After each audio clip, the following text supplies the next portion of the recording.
The Ship of Fools, Episode 58. Send in the clones. The distress signal. The shadow quest drifted through a calm sector, the stars soft and unthreatening. Snipes was reorganizing his tool cabinet by vibes when Aurora's voice cut through the bridge. "Commander Banning, we are receiving a distress signal." Banning frowned. "From where?" Aurora paused. "From us." Moxie spun in her chair. Us? Or alternate timeline us? Aurora flickered. "The signal is encoded with Snipes' personal encryption key." Snipes froze. "I didn't send anything! I haven't even finished labeling my wrenches!" The signal repeated. Faint, static-choked, unmistakable.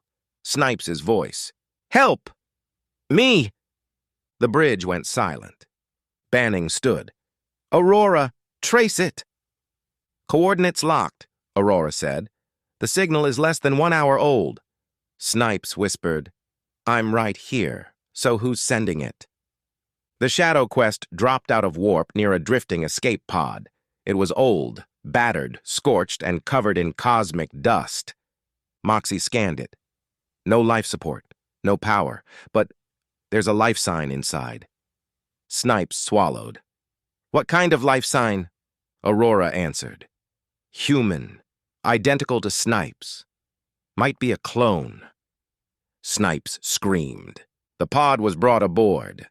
The pod hissed open in the med bay. Inside lay Snipes, or someone who looked exactly like him. Same face, same hair, same nervous twitch in the left eye. He sat up abruptly.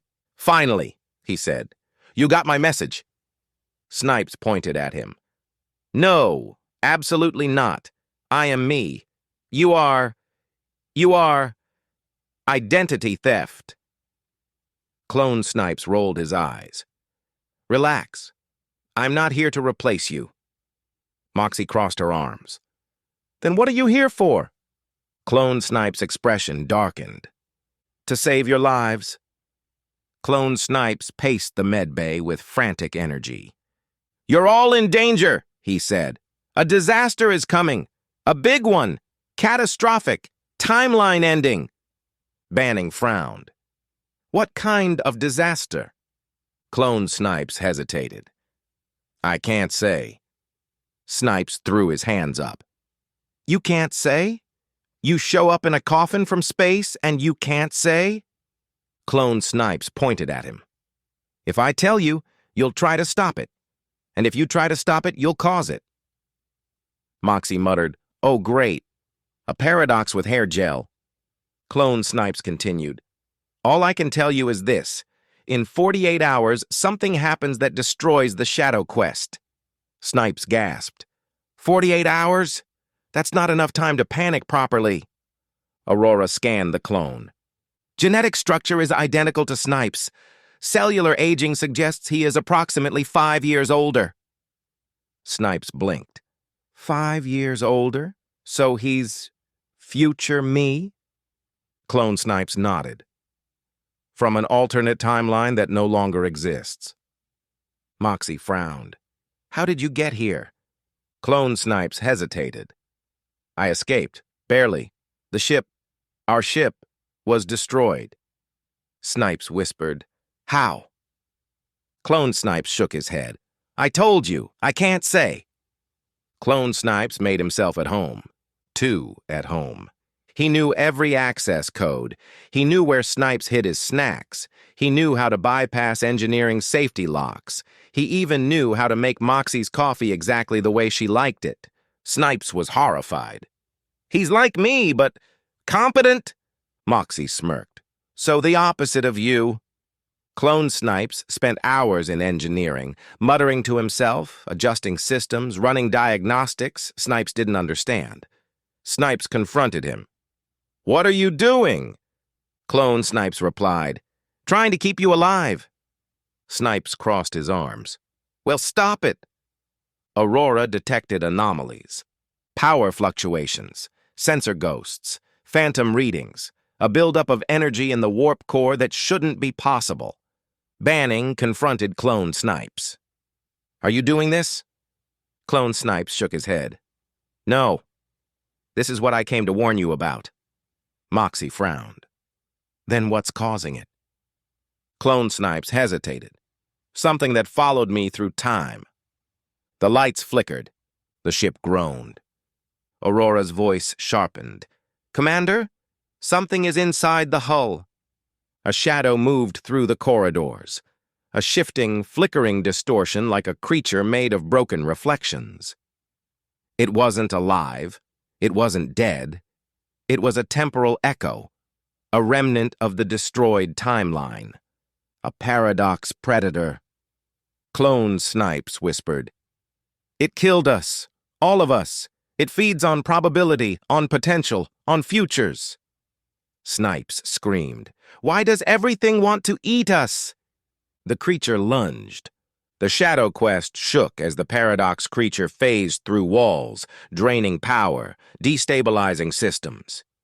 Moxie fired. The blast passed through harmlessly.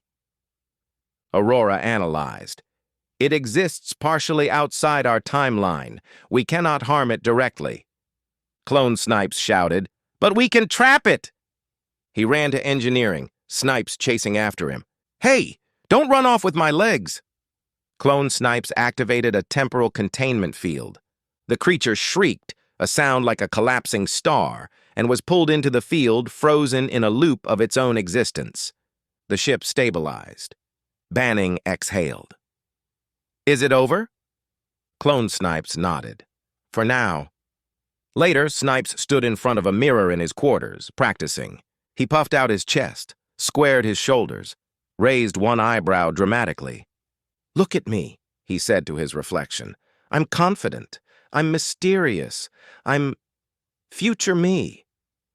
He tried Clone Snipes' smoldering stare. It looked more like indigestion. He tried Clone Snipes' swagger. He tripped over his own boots. He tried Clone Snipes' deep, serious voice. It cracked halfway through the first word. Moxie walked by, stopped, and stared. What are you doing? Snipes froze. Nothing. I'm trying to be me, but better. Moxie smirked. Relax. You're fine the way you are. Snipes brightened. Really? Moxie shrugged. Well, fine-ish. Clone Snipes stood in the transporter room. I can't stay, he said. 2 versions of the same person in one timeline is messy. Snipes frowned. Where will you go? Clone Snipes smiled sadly. Somewhere I can't cause trouble. Moxie muttered, So nowhere. Clone Snipes stepped onto the pad. He looked at Snipes. Take care of them. And yourself. Snipes swallowed. You too? He vanished in a shimmer of light. Epilogue. The other clone. Later, Snipes found a datapad on his bunk. A message from his clone. You're better than you think, and worse than you fear. But you survive. Remember that, and invest all your money in a company called Cosmic Corn. Snipes sat quietly. Moxie leaned in the doorway. You okay? Snipes nodded. Yeah, I think I just met who I might become. Moxie smirked. Let's hope you get the hair. Before Snipes could reply, Aurora's voice cut in. Commander, we are receiving another temporal anomaly. Banning sighed. What now? A transporter beam flickered in the cargo bay. A woman stepped out. Moxie, but older, sharper, wearing battle-scarred armor and carrying a plasma rifle. She scanned the room. Where is he? She demanded. Banning blinked. Where is who? Clone Moxie's eyes narrowed. My husband, Snipes, my Snipes. He ran off just when I needed him most. The Shadow Quest crew stared. Snipes fainted. Moxie gagged. And the Shadow Quest sailed on, now with the unsettling knowledge that somewhere out there, alternate versions of them were forming alliances, fighting wars, and falling in love with the most unlikely people. And one of them was looking for her Snipes with revenge in her eyes. End of episode 58 to be continued.